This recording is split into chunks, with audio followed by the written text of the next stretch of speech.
Parashá Shmini, palabra Shmini traduce octavo día en el que vamos terminamos la parashá pasada, los 7 primeros días de dedicación del santuario, la preparación de Aarón y sus hijos para el servicio y los Cohen para el servicio en el tabernáculo, y esta es el octavo día de este proceso en el que se entra en un nuevo periodo de tiempo, y en este octavo día es cuando suceden los siguientes acontecimientos que vamos a ver acá en el resumen de los temas. Lo primero es que los sacerdotes entonces comienzan su función, su trabajo en el Mishkan. Lo segundo es que fallecen los hijos de Aarón, Nadab y Abiú, tema importante que vamos a tocar en esta parashá. El tercer tema es las instrucciones específicas para los sacerdotes. Eso está en Vaikra 18 al 15. Luego sigue la disputa entre Moshe y Aarón, y culminando este proceso viene el tema de las leyes del caso, animales permitidos y prohibidos, y sobre pureza e impureza respecto a animales impuros y sobre pureza e impureza respecto a animales puros. Este es el contexto en el cual se desarrolla la parashá que tenemos hoy. La pregunta que deriva el texto: ¿por qué fueron prohibidos los animales que no cumplen con estos dos requisitos? Rumiante, pezuña partida. ¿Será acaso por cuestiones higiénicas o de salud corporal? Sin embargo, observamos cómo tanta gente los consume y se ven tan sanos y bien alimentados, ¿no? Hay gente que vive comiendo mariscos, langosta, pulpo. Por allá en el Amazonas se comen las arañas, se comen murciélagos. Bueno, ¿acaso te tienes que preguntar es que para hacerte, como dicen en su falta de estudio, para hacerte libre? Luego nos salimos de Egipto para ahora ser siervos del Señor y hacer lo que el Señor mande, no lo que nos parezca a nosotros y lo que gusta hacer, sino lo que Él diga que debe hacerse. Trataremos de enfocar este tema a lo último de esta explicación. Levítico 9:1 dice: al octavo, Shmini es la palabra correspondiente a octavo día, Moshe convocó a Aarón y a sus hijos y a los ancianos de Israel. Levítico 10:1. Los hijos de Aarón, Nadab y Abiú tomaron sendos braseros, les echaron fuego y les pusieron incienso y ofrecieron ante Hashem una ofrenda desautorizada que no fue ordenada. Entonces vamos por partes. Sucede que en este octavo día estaban ya encendiendo formalmente, encendieron el altar. ¿Cuál altar? El altar donde se sacrifican los animales. El altar que estaba en el patio del templo, del Mishkan, del tabernáculo en el desierto. Y Aarón hizo todo el proceso para sacrificar el animal, los animales que correspondían por él como ofrenda por el pecado de él y como ofrenda de acercamiento de él, y luego los animales que correspondían por el pecado del pueblo y por el acercamiento del pueblo. Los colocó sobre el altar y esperó a que cayera fuego de arriba, a que Dios prendiera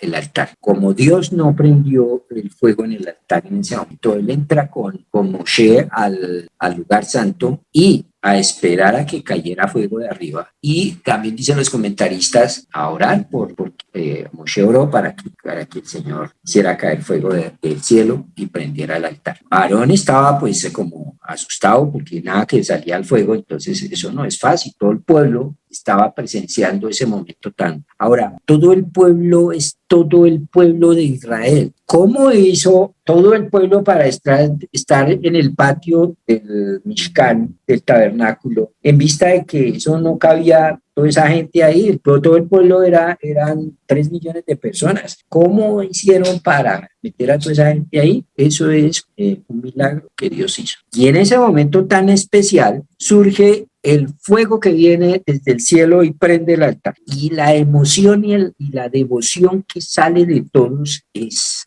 fuertísima. Todo el pueblo entonces se arrodilló, todo el pueblo se postró en tierra y todo el pueblo adoró a Dios. Todo el pueblo estaba en eso junto con Moshe y con Aarón, pero los dos hijos de Aarón. Aarón tenía 4 hijos. Todos eran los más, digamos, importantes, los 2 hijos mayores, que estaban al servicio en el templo y que desde antes habían sido nombrados porque, si se acuerdan ustedes en Éxodo, cuando va a ser entregada la Torá, Moshe sube con 70 ancianos, Nadab y Abiú, con Josué también, suben y Moshe le dice a ellos, esperen acá un momento, porque ellos vieron que la nube de gloria estaba ahí y esperó Moshe a la voz del Señor para poder él seguir. La voz del Señor le dijo, dígales que se queden ellos ahí quieticos y usted sube. Y ellos vieron la gloria de Dios y ellos, dice la narración, que comieron y bebieron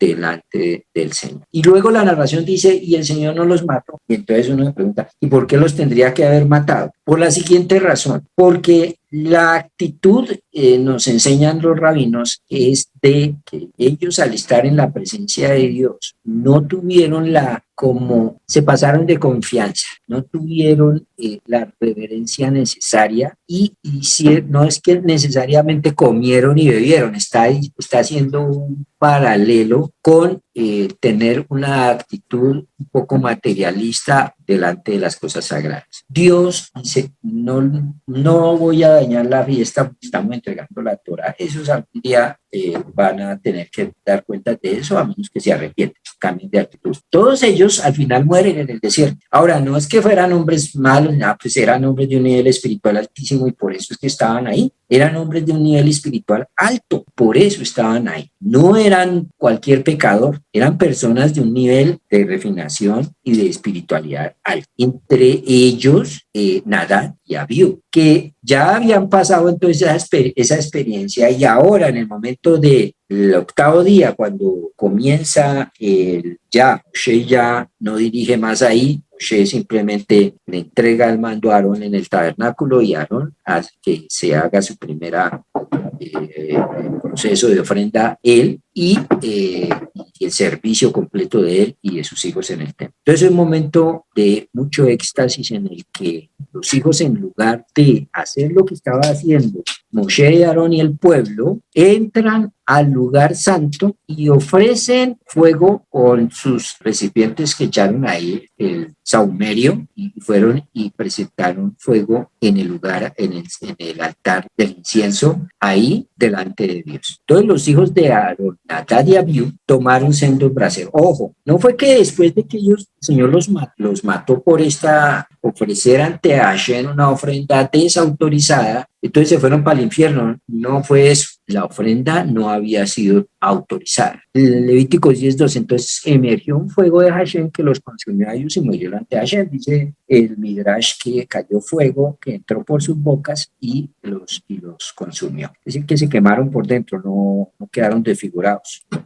Moshe le dijo a Aarón, sobre esto habló Hashem diciendo, seré santificado por aquellos que están próximos a mí, ante todo el pueblo seré glorificado. Aarón guardó silencio. Ellos dos, Nadab y Abiú, eran conscientes de qué era lo que estaba sucediendo. O sea, ellos sabían que había ciertas cosas que no podían hacer. Ellos sabían que la función de ofrendar fuego sagrado en el lugar santísimo, en el lugar santo, era un trabajo que tenía que hacer Aarón. En Éxodo 37 nos dice, todas las mañanas Aarón deberá quemar sobre el altar. ¿Cuál altar? Sí, el altar del incienso, el altar que estaba adentro en el lugar santo. Deberá quemar sobre el altar el incienso de las especias aromáticas, lo quemará cuando limpie la luminaria, es decir, cuando entre a limpiar el candelabro, la menorá. Cuando Aarón encienda las luminarias al atardecer, deberá quemar incienso, de modo que siempre, en todas las generaciones, debe haber quema de incienso ante Hashem. No ofrecerás incienso extraño en este altar, ni holocausto, ni ofrenda de cereal. Tampoco derramaréis libación sobre él. Ese era trabajo específico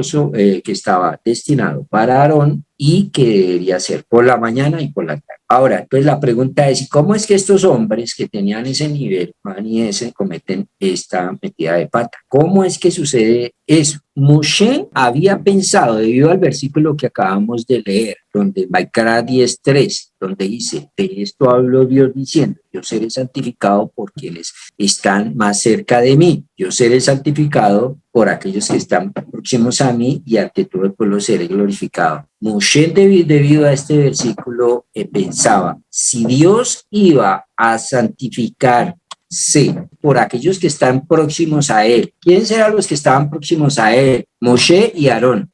Moshe pensó que los que iban a ser sacrificados en algún momento iban a morir en un momento ahí en el tabernáculo, iba a ser él. ¿Por qué? Porque ellos eran los que estaban próximos allá a él. Eso lo explica el Talmud Sebajim 116b, y entonces él pensaba que iban a morir para cumplir con este acto de santificación, ya que él pensaba que ellos eran más cercanos a Dios. Cuando vio que las vidas de Nadab y Abiú fueron tomadas en el día de la inauguración del Mishkan, se dio cuenta entonces que en ciertos aspectos ellos deben haber estado incluso de pronto un poco más cerca de Dios que él y Aarón. Por lo tanto, él estaba consolando a Aarón al decir cuán preciados deben haber sido los hijos de Aarón a los ojos de Dios para haber ameritado ser seleccionados para aquel acto de santificación. ¿Qué es ese acto de santificación? Hay varias opciones para poderlo entender. El Talmud explica cómo ocurre una santificación en el nombre de Dios por medio de la muerte de los justos. Personas justas. Cuando Dios juzga a los justos, su nombre se vuelve más imponente, ya que el judío promedio se dice a sí mismo que si esto puede pasarle a la gente santa, a la gente tan elevada o menos merecedores de un tratamiento tan duro que el resto de nosotros, entonces, ¿cuánto más debemos merecer nosotros un tratamiento más duro que es? Es decir, si ellos, que son hombres de un nivel tan alto, son castigados por una cosa aparentemente poco, no tan fuerte, entonces mucho más nosotros que tenemos un nivel más bajo y de pronto hacemos cosas peores. A lo que se acostumbraba cuando había luto, en épocas bíblicas, era rasurarse el pelo y se rasgaban las vestiduras en signo de dolor, es decir, por luto. Y el Señor les dice, no vayan a hacer eso. Moshe citó a Misael y al Zafán, hijos de Uziel, tío de Aarón, y les dijo, acérquense y retiren los cuerpos de sus parientes fuera del santuario, fuera del campamento. ¿Quiénes eran Misael y el Zafán? Primos de Nadab y Abiú, y ellos son los encargados de retirarlos, ya que los otros dos hijos de Aarón, que estaban listos para reemplazar a sus hermanos, no podían impurificarse teniendo contacto con muerto. Acordémonos que se podían impurificar, sí, pero teniendo contacto con muerto siempre y cuando el muerto fuera de la familia directa, es decir, de la primera línea de consanguinidad. Pero aún así, para este momento de la inauguración del templo, no podían impurificarse. Entonces, son llamados los primos. Y en efecto, versículo 5, ellos se acercaron y los sacaron con sus túnicas puestas fuera del campamento, tal como ordena Moshe, y los sacaron. No fueron expuestos públicamente. No permanezcan con el cabello sin cortar, como es costumbre de quienes están en duelo, ni rasguen sus vestiduras para que no mueran, para que no estalle su ira contra toda la comunidad, los hermanos de ustedes. Toda la casa de Israel lamentará la conflagración que provocó Hashem. Toda la casa de Israel quiere decir que ya que estos hombres hicieron un acto que no estaba permitido y que Dios aprovecha esta circunstancia para darle un ejemplo al pueblo, es decir, el que se acerque a mí no puede de ninguna manera tener un acto de reverencia, no puede hacer lo que le parezca, tiene que hacer lo que yo le diga que debe hacer. Es que el tema con las cosas de la Torah es que no las puede uno tomar como si todavía estuviéramos con el cuento de la gracia, porque por gracia yo hago lo que pueda y lo que me parece y lo que está en mi corazón y que Dios entiende. Y por eso es que nosotros no podemos cambiar los mandamientos, no podemos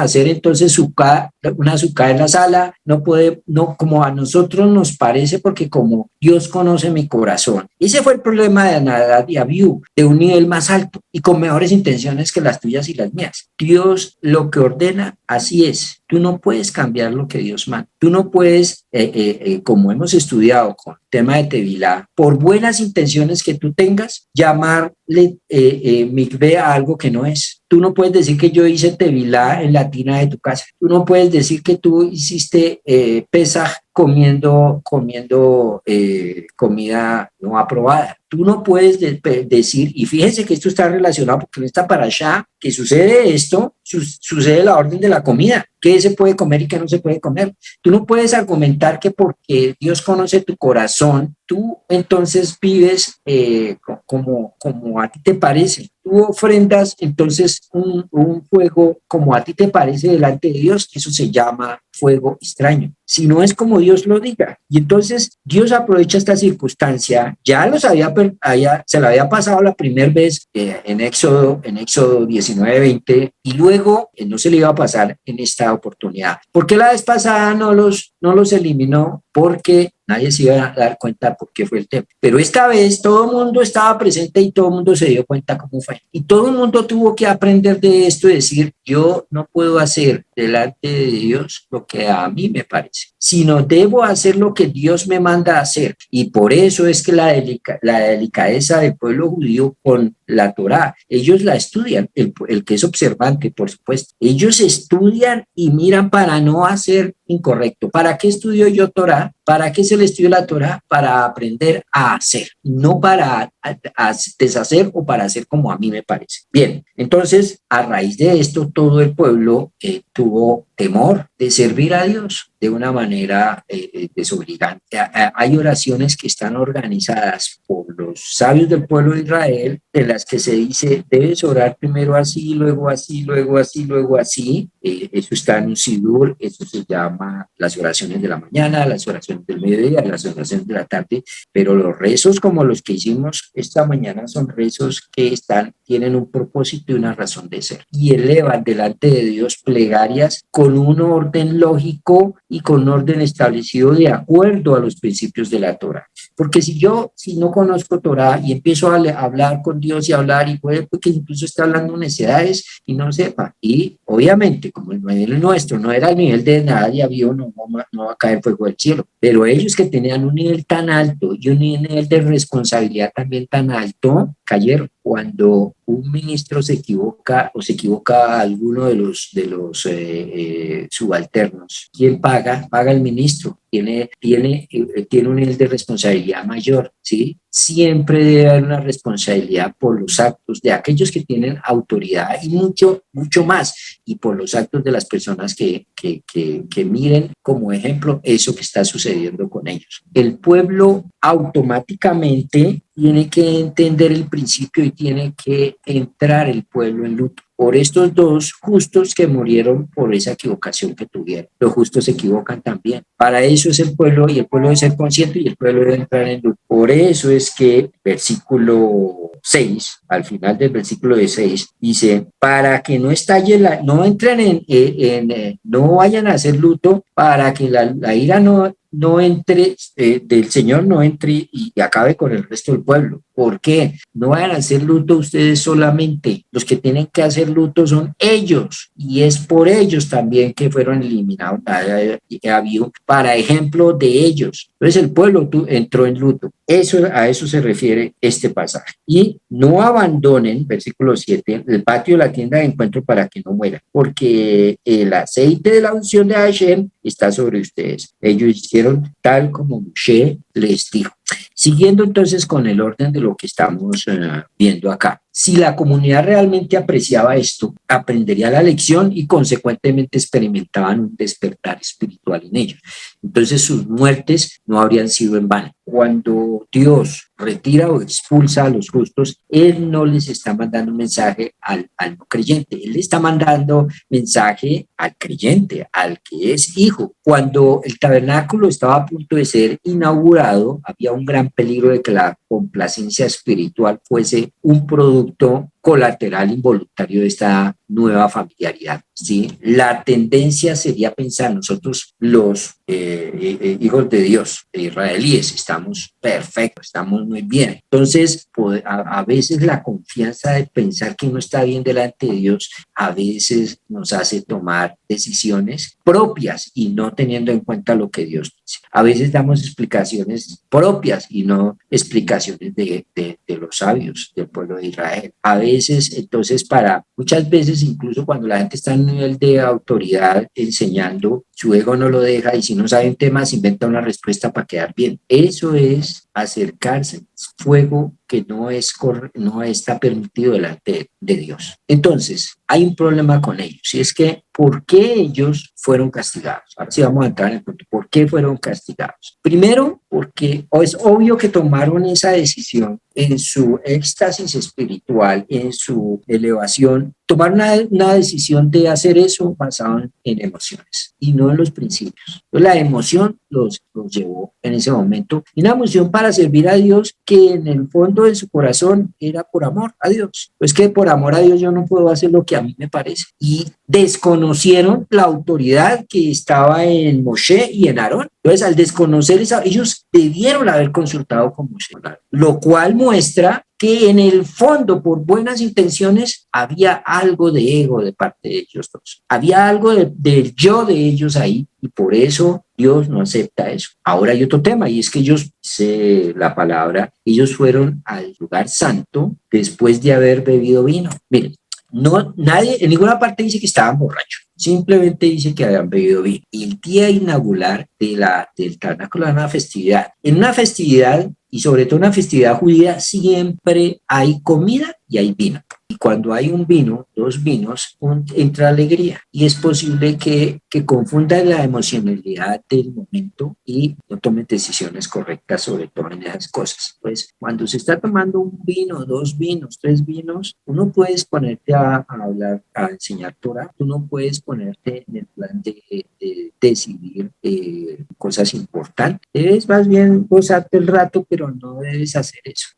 La emoción los llevó a ellos por ese camino. Uno solo puede acercarse al santo lugar santísimo con una abundancia de temor reverente. El acercamiento a Dios debe ser por temor reverente. Este tema de tener amor y temor a Dios es un tema que es bueno siempre aclarar. Amor a Dios es el deseo de acercarse uno a Dios haciendo su voluntad. No haciendo mi voluntad, sino haciendo la voluntad de Dios. Por eso, lo vamos a recalcar, hay que estudiar Torah. Y el estudio de la Torah y el guardar mandamientos de corazón hará en que nuestro carácter se vaya perfilando por el lado del amor a Dios correctamente. Pero también hay que temer amor a Dios. Y el temer a Dios no se refiere a tenerle miedo, sino a acercarse a Dios y temer perder su presencia en nuestras vidas. El temor a Dios va entonces por amarlo por lo que es y no por lo que me puede dar y tener temor de perder su presencia en mi vida. Nosotros no estudiamos Torah y nos acercamos a Dios porque es que de pronto si yo me porto juicioso, entonces sí es cierto, me va a ir bien. Sí es cierto, seré bendito al entrar y al salir. Sí es cierto, vendrán las bendiciones y me alcanzarán. Pero si tú lo haces por recibir bendiciones, todavía hay una parte de mezquindad de parte tuya, de parte mía, si nos queremos acercar a Dios así. Si nosotros nos queremos acercar a Dios, no debe ser con ningún propósito secundario. Mucha gente se congrega en lugares es por esperar un milagro, porque quieren recibir algo a cambio, pero el amor verdadero hacia Dios es un amor sin agenda propia, sin esperar a cambio recibir nada. Ese sentimiento de familiaridad excesiva con Dios en los corazones de los más justos era sin duda un indicativo de una actitud general de complacencia en la casa de Israel. Fíjense lo que pasó en Éxodo. Ellos se acercaron, subieron con Moshe y pudieron contemplar la presencia de Dios. ¿Cuál fue la actitud de Moshe? La actitud de ellos fue comer y beber delante de la presencia de Dios. ¿Cuál fue la actitud de Moshe? Ayunó 40 días y 40 noches. Fue todo lo contrario de Dios. Es decir, el hecho de acercarse a Dios no le dio a Moshe el derecho. Moshe, que era un hombre bien humilde, al revés, ese ayuno, ese tiempo de no comer y beber de Moshe fue un desprendimiento de la materialidad. ¿Y qué fue lo que hicieron ellos? Un acercamiento a la materialidad. La parashá de hoy conecta la muerte de Nadab y Abiú, el querer hacer las cosas por buena intención, pero no permitidas delante de él, con el tema también de la comida. Nosotros no podemos argumentar en ningún momento. Es que Dios me conoce y yo amo a Dios. Y entonces, como yo amo a Dios y Dios me conoce, Él sabe que yo, pues, ¿para qué me complico la vida con legalismos y con cosas religiosas? Más bien yo todo lo que me como, lo como es con amor delante de Dios.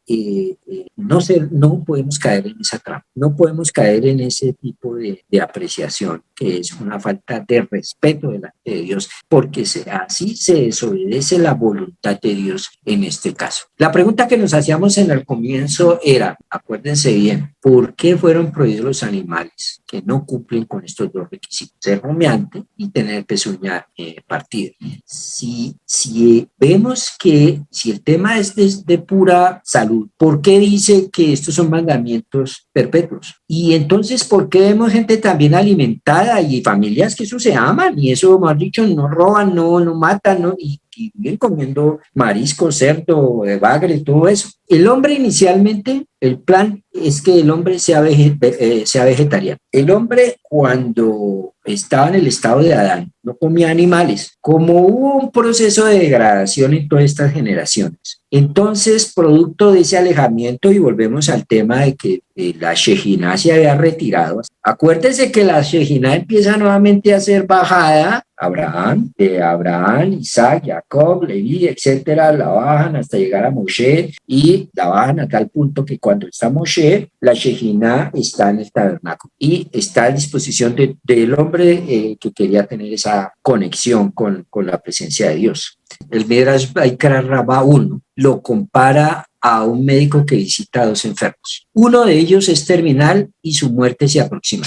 El otro enfermo y el otro que tiene posibilidades de recuperarse. El médico, al primero, al que está que se muere, al que ya no tiene, es terminal, ya se va a morir. Al médico le dice, usted puede comer lo que quiera, finalmente ya se va a morir. Y al que tiene posibilidades de salvarse, le da una dieta estricta y no puede comer de esto, no puede comer de esto, no puede comer de esto. Entonces, la pregunta que le hacen es, ¿y por qué el que se va a morir, que está más grave, le dice que puede comer de todo? Y al que está menos grave, le dice que le pone una dieta estricta. ¿No sería ilógico? Pero la respuesta es que el que se va a morir, pues no hay nada que hacer, ese ya no hay nada que pensar, coma lo que quiera, pero el que todavía tiene posibilidades de salvarse, le restringe cosas que le hacen daño para que se pueda mejorar. Así es con el tema de la comida. Si en esas generaciones que se alejaron totalmente de Dios, estaban tan lejos que finalmente iban a morir, no tenían salida, coman lo que quieran,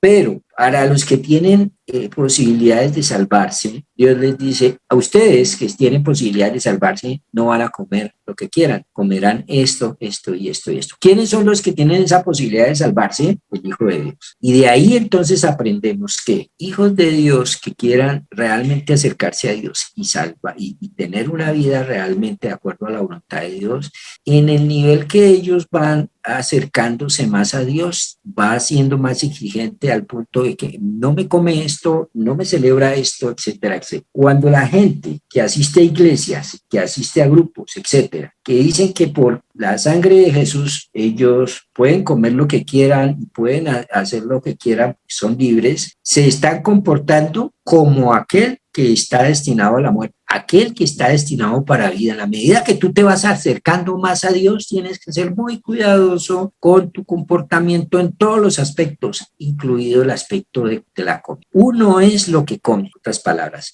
o lo que yo como es un reflejo de lo que yo soy. Si yo quiero acercarme a Dios, no puedo ser liviano. Si yo soy liviano al comer, como cualquier cosa que se me atraviese, entonces eso quiere decir que todavía no estás muy cerca. ¿Entienden? ¿Usted quiere acercarse más? Es el siguiente paso. Entonces, en el proceso del kashrut, nosotros vamos por pasos. Se comía lo otro y dice, ahora sí estoy comiendo kosher. Pero cuando va creciendo, dice, eso no es kosher. Pues ya no puedo seguir. Ya ahora, si me sirven algo así, no me lo puedo comer. Pero si va creciendo más, se va dando cuenta que así le sirvan cosas permitidas como carne de res en el restaurante, esa carne de todas maneras no es kosher porque no fue sacrificada correctamente. Entonces se va acercando más, y en la medida que se acerca más cada vez, la exigencia se va estrechando, va haciendo cada vez también una exigencia mayor. Por eso yo les digo, no tenemos la vajilla todavía que hayamos sumergido en una fuente, pero vamos poco a poco. Cada uno, según el alma le va pidiendo, le va exigiendo. No puede decir usted, entonces no, entonces ya si hasta que yo tenga la vajilla totalmente sumergida en mi ve, ahora hasta ese momento sí comenzaré. No, porque nunca lo vas a hacer. Es un proceso que vamos adquiriendo culturalmente. Lo que tenemos aquí en pantalla nos dice aspectos prácticos del caso. Lo primero es entender que Dios, que uno no puede, estos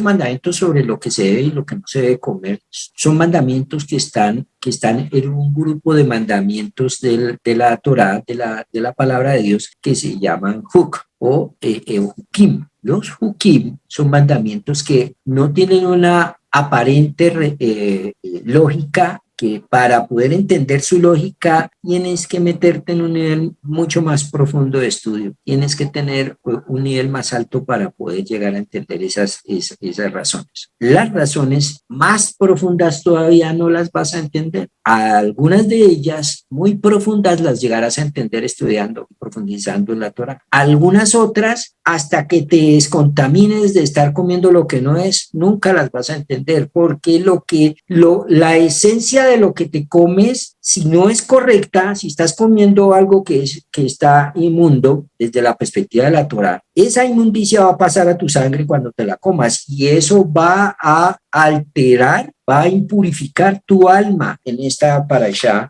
aparece: no impurifiquen sus almas, en hebreo, por causa de comer este tipo de cosas. Y el impurificar el alma no permite que yo pueda entender verdades que están tan sencillas ahí, pero no las puedo entender. Pero por otro lado voy a explicar esta vez aspectos que son un poco más fáciles de digerir para muchas personas. Analizando el tema del Kabul, podemos deducir que este precepto sigue varios objetivos prácticos. Entonces lo que tenemos aquí son objetivos prácticos. Primero, higiene. Segundo, salud. Tercero, el aspecto de la humanidad. El cuarto es el aspecto del agente anti-asimilatorio. Y el quinto, el autocontrol. Eso se llama Kedushá. Kedushá, que viene de Kadosh, de santidad. ¿Cómo eres tú santo? La gente cree, o sea, antes pensábamos que ser santo era orar mucho y llorar cuando ponían la alabanza y uno lloraba y todo eso, y era, uy, qué santo. Eso no es santo. Santo es aquel que guarda los mandamientos de Dios. ¿Tú quieres crecer en santidad? Porque la vida en Israel no es un campamento de hippies, no es lo que uno le parece, sino que hay unas normas y hay unas reglas que hay que seguir. Crecer en santidad es guardar esas normas y esas reglas que están en la Torá. Entonces analicemos punto por punto. El tema de la higiene. Antes de faenar al ganado, se observa cómo está el estado de salud del animal. Si renguea el animal que se va a sacrificar o tiene algún defecto similar, deberíamos ver en qué estado llegan las vacas a los mataderos. Cuando un rabino, que es experto en el tema de sacrificio de animal, él va y observa a los animales, los escogen, los compran, los que han de ser sacrificados. Si no tiene rengueo, si no tiene algún tipo de defecto, pues que se note a simple vista, que está lleno de llagas, de úlceras, de todo eso es representativo de que el animal está enfermo, y si el animal está enfermo y yo me como eso, me estoy comiendo esa enfermedad, la estoy introduciendo a mi organismo. Ahora, como una cosa es lo que yo veo y la otra cosa, aparentemente está sano, pero internamente puede haber problemas que todavía de pronto no se han evidenciado. Entonces toca mirar adentro cómo está. En un matadero normal, la carne que le venden a usted, si el animal está enfermo o no, eso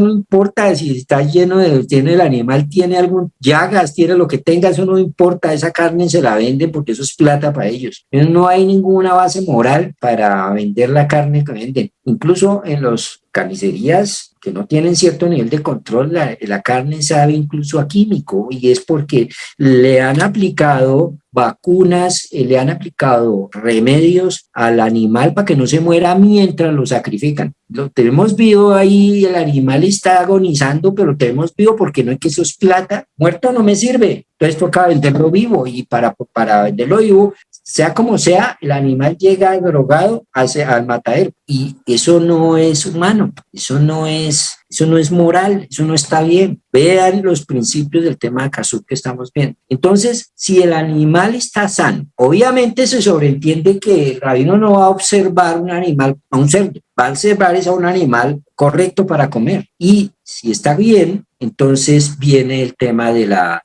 shejitá. La shejitá es hacer el corte que se le debe hacer al animal para que muera. Y luego se revisan los pulmones.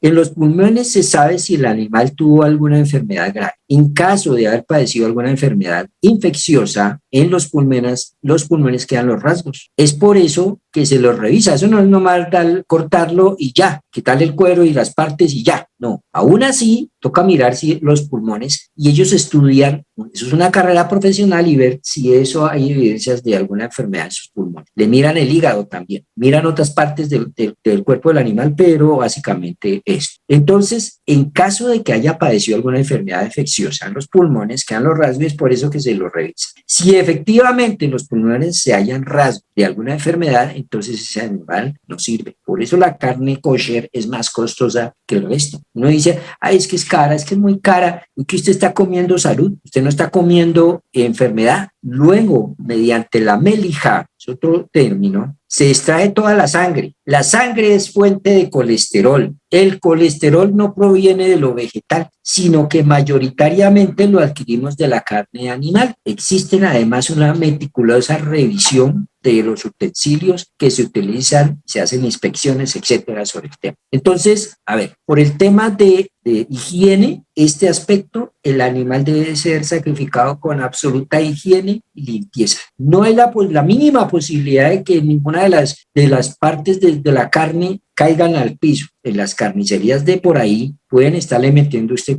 carne de cualquier animal, de caballo, de lo que sea. Bueno, digamos que si es de caballo, pues ¿cuál es el problema? Finalmente comen cerdo, pero es que ese caballo no fue sacrificado en un matadero legal y entonces ese caballo puede tener todo el tipo de enfermedades posibles. Esa carne tiene el proceso de infección más grande, la han arrastrado por el suelo, etcétera, y eso obviamente no se van a preocupar en hacer una limpieza de ese lugar cuando termine el faenado. Entonces, lo que exponen a la gente en salud es mucho. Ahora, también vamos a ver el segundo aspecto, por el tema de la salud. Como sabemos, no se mezcla la carne con la leche. Aún hoy en día, ciertos pacientes delicados del estómago deben decir una dieta donde está bien disociada la carne del lácteo. Pues su ingestión entre carne y lácteo produce una reacción enzimática. Entonces, nadie desconoce el peligro del tema, se llama la marea roja. Está muy relacionada con los mariscos y los mejillones y demás moluscos. Son muy ricos, ¿sí? Pero traen la probabilidad de que a través de esta comida de mariscos, etcétera, hay una fuerte asociación. Muchas veces el cáncer se refleja por ese tipo de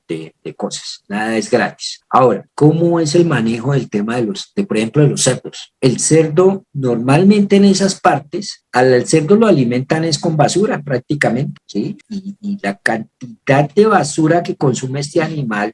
Mire, hay un dicho y es que el chancho limpio nunca engorda, ¿sí? El chancho, el que es gordo es porque lo tiene comiendo lo que se atraviese. Sucede que eso que usted se está comiendo, eso que tiene el animal, eso va a ser parte suya. Porque el proceso, ¿cuál es? El proceso es que esa carne va al sistema digestivo. En el sistema digestivo se va a descomponer bagazo, lo que no sirve, y la esencia de eso va a pasar a su sangre. Y ojo, con todo y bacterias. Las bacterias y todo eso por el lado físico van a infectar tu cuerpo, pero por el lado espiritual, la propiedad del animal en lo espiritual también va a ser parte, y ahí es cuando se infecta el animal. Por el tema, el tercer punto es el de la humanidad. Vayamos ahí. El hecho que comamos carne no significa que debemos ser salvajes, bárbaros o inhumanos, haciendo sufrir a animales cruelmente. Examinemos los métodos de sacrificar para faenar los animales que normalmente se utilizan en los mataderos. Hay dos métodos muy populares. El primer método para matar a los animalitos en los mataderos es el golpe en la cabeza. Eso es un mazazo que le dan en la cabeza de la res para matar. El segundo método es el del shock eléctrico, por si algunos de ustedes no sabían. El primer caso, que es el del golpe, un martillo hidráulico le asesta un golpe a la res en la cabeza y la res sufre una colosal y tremendo golpe que le produce la fractura del cráneo, que no siempre implica la muerte inmediata del vacuno. Muchas veces, muchos de ellos quedan vivos ahí, quedan teniendo una muerte súper dolorosa, terrible. Eso es totalmente inhumano. Aún así, incluso si se muriera del golpe, aún así el tipo de muerte generalmente no es instantáneo. Esos segundos que puede pasar o minutos que puede pasar el animal padeciendo mientras muere son una eternidad para el animal. Entonces no es que, no, pero ahí duró 5 segundos, duró 2 minuticos ahí padeciendo, pero es que ¿qué son 2 minutos? Pues claro, como el golpe no se lo dieron a usted o no se lo dan al que sacrifica al animal. Ese método es totalmente cavernícola, son métodos totalmente brutales que no tienen en cuenta el dolor ajeno. Con el shock eléctrico, por ejemplo, todos saben que por más que dure unos segundos, es una muy desagradable e insufrible sensación, donde cada segundo es eterno. La shejitá, la manera que propone la Torá para darle muerte al animal, se realiza con un cuchillo. Ahora, ese cuchillo no es cualquier cuchillo, no es como el de la gran mayoría de los cuchillos de las señoras de las casas. Esos cuchillos de las casas, eso tiene más filo. ¿Qué le digo yo? Un pedazo de cuero tiene más filo. Los cuchillos los afilan muchas veces contra el andén, contra cualquier cosa y nunca tienen filo. A diferencia del cuchillo profesional, es muy afilado. Y entre más afilado es, el corte es menos digamos que devastador. Por ejemplo, si usted tiene bien afilado su cuchillo y va a partir una cebolla, si hay un filo excelente, la cebolla no lo va a hacer llorar. ¿Cómo? Y si lo hace llorar es porque su cuchillo generalmente no está bien afilado. Pero digamos que esto, hablando de cuchillos normales, profesionales, pues que el cuchillo para sacrificar a un animal kosher, el cuchillo que tiene un rabino, eso solamente lo venden para los rabinos que hacen la shejitá y son cuchillos especiales que tienen un filo supremamente puntudo. Bueno, la cuchilla es tan cortante y fina, yo he visto videos de eso, que varias veces dice el rabino que se cortaban y no se dan cuenta. Ellos no se dan cuenta porque el filo es supremamente fino. Entonces, por lo filoso, se cortan y no se dan cuenta sino cuando se ven sangrar. Entre más fino sea el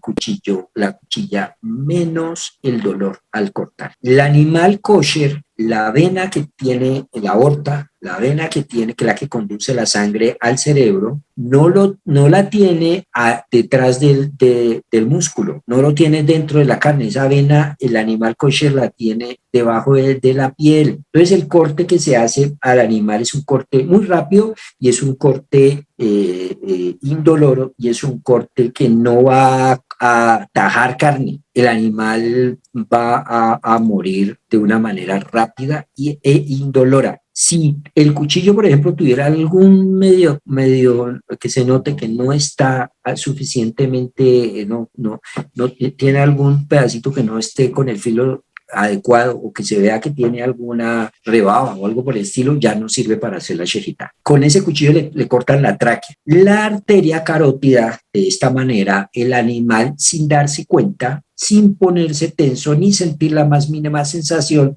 de asfixia, se desvanece. Y al quedar interrumpido el flujo de sangre oxigenada al cerebro, las neuronas mueren, ocasionando el descenso del animal. Este es el motivo por el cual afirman que la carne kosher es más tierna, ya que con el shock eléctrico o con el mazazo en la cabeza, el animal se pone tenso. ¿Qué pasa cuando le aplican un golpe o le dan choques eléctricos al animal para que muera? El animal automáticamente endurece los músculos, se tensiona y endurece sus músculos. Otro beneficio de la shejitá es que la sangre es expulsada al exterior por la arteria carótida que se encuentra quebrada. Por último, y quizás en relación con la categoría de salud, es menester remarcar que todo animal, ¿sí? al asustarse, incluido el hombre, al recibir un mazazo o el choque eléctrico, se pone tenso. Entonces, automáticamente segrega en la sangre una sustancia llamada adrenalina. La adrenalina es un conjunto de proteínas que le conceden una cuota extra de energía. ¿Para qué sirve la adrenalina? Para tener mayor capacidad de transporte de oxígeno en la sangre. ¿Para qué? Para que los músculos puedan, eso es un mecanismo natural para que el músculo pueda reaccionar más rápido, ¿no? Entonces, por ejemplo, cuando uno lo van a matar o tiene que correr, sale corriendo rápido y puede correr 300 metros sin parar y no se da cuenta del esfuerzo que hizo porque tenía que salvar su vida. Pues sucede que esa adrenalina, si no se consume, es decir, si no se utiliza ese extra de energía que da la adrenalina, entonces esas proteínas se transforman en toxinas y eso es algo nocivo para el organismo. Entonces, ¿qué pasa con el animal? Le dan el golpe o el choque eléctrico y el animal se tensiona y bota adrenalina. Al botar adrenalina, pero el animal no la consume porque ahí mismo muere, porque en unos segundos muere, no puede salir corriendo, no puede hacer nada, está encerrado en una jaula, etcétera. Esa adrenalina se convierte en toxina y esa toxina va a la carne y esa carne es la que se come en lugares de carnicerías normales, por más marca que tenga y por más bien presentada que esté la carne. ¿Qué pasa? Que esa va a pasar a tu torrente sanguíneo y esas toxinas te van a generar con el paso del tiempo enfermedades como cáncer u otras cosas. Uno dice, ¿y por qué siempre vivo, todo me pesa, me agacho y me duele? Todo eso es producto de ese tipo de alimentación que por años le hemos inyectado al cuerpo. El tema del estrés se dispara mucho por eso, porque ya no solamente es el estrés que genera tu organismo, sino que además consumiste estrés del animal que te comiste. Volviendo al animal, una vez que se segregó la adrenalina, producto del susto al recibir el mazazo o el choque eléctrico, esta se encuentra en el torrente sanguíneo al no ser empleada, pues el animal se encuentra desvanecido, se transforma en toxinas que se absorben en la carne de la vaca, la cual pasa al organismo humano al ingerir esa carne. Con el faenado kosher es extraída totalmente por medio del proceso denominado melija, que es el salado de la carne. En resumen, por más que debemos sacrificar al animal para poder comer su carne, eso no implica que debemos hacerlo de una forma brutal, violenta y cruel, sino que tratamos de hacerlo de una manera civilizada y procurando que sufra lo menos posible, es decir, lejos de desestabilizarnos y deshumanizarnos. Fíjense que hay culturas incluso que se comen la carne del animal que todavía está vivo, que es absolutamente inhumano hacer esto con los animales, es una cosa salvaje, es una cosa que le produce dolor y está prohibido totalmente en la Torá. Ahora, el punto de asimilación, el Kashrut nos va marcando pautas y comportamientos distintos a los de las culturas, de las otras culturas o religiones. No somos iguales, podemos asemejarnos en varios aspectos, podemos estar plenamente insertados en la civilización, pero definitivamente nosotros no somos iguales, somos diferentes. Cuando uno sabe qué puede y qué no puede comer, cuando uno además de que lo sabe, lo practica, este comportamiento nos va a alejar socialmente de estar comiendo y practicando lo que practican los demás. Esto a lo largo influye en no asimilarnos. Cuando yo entonces ya me siento a comer con el vecino, ya le recibo el pedacito que me dio, etcétera, eso estaba rico, no hay ningún problema, etcétera. El siguiente paso es el otro, y nosotros debemos preguntarnos, ¿por qué mi hijo tuvo que venir a casarse con esta mujer con la que está, que no conviene?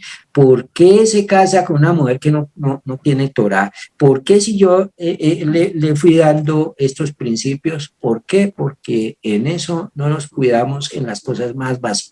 Entonces, no es complicarse la vida, es quitarse problemas de encima que se van a reflejar en el futuro. El punto que nos falta tiene que ver con el autocontrol. No es casualidad que Maimónides en su obra magna haya incluido las leyes del Kashrut en el tratado titulado Kedushá, es decir, santidad, consagración. En dicho tratado compiló las leyes del Kashrut y las leyes que regulan las relaciones sexuales. Estos dos grandes temas son los que nos diferencian de los demás pueblos y nos consagran a Dios. La comida y la conducta sexual, los dos grandes impulsos, los dos aspectos que más nos asemejan a los animales, tal como ya lo afirmó Aristóteles. Cuando ejercemos nuestro libre albedrío, desarrollamos este poder de controlar nuestros impulsos que nos diferencian de los animales. Los seres vivos, con excepción de los humanos, no pueden alcanzar la Kedushá porque son seres naturales. Y como parte de su naturaleza, no pueden controlar estos principios. Es decir, no lo puede hacer un animal a sus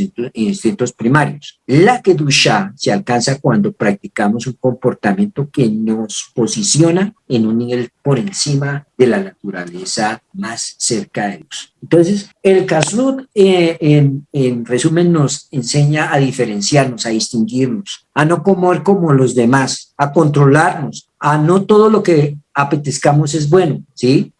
Como para perseguirlo, como para saciarlo, sino que debemos decidir en base a nuestra mente productos de un racionamiento y evolución fiel a nuestra escala de valores. Todo esto es una excelente gimnasia de autocontrol. No siendo más, preguntas.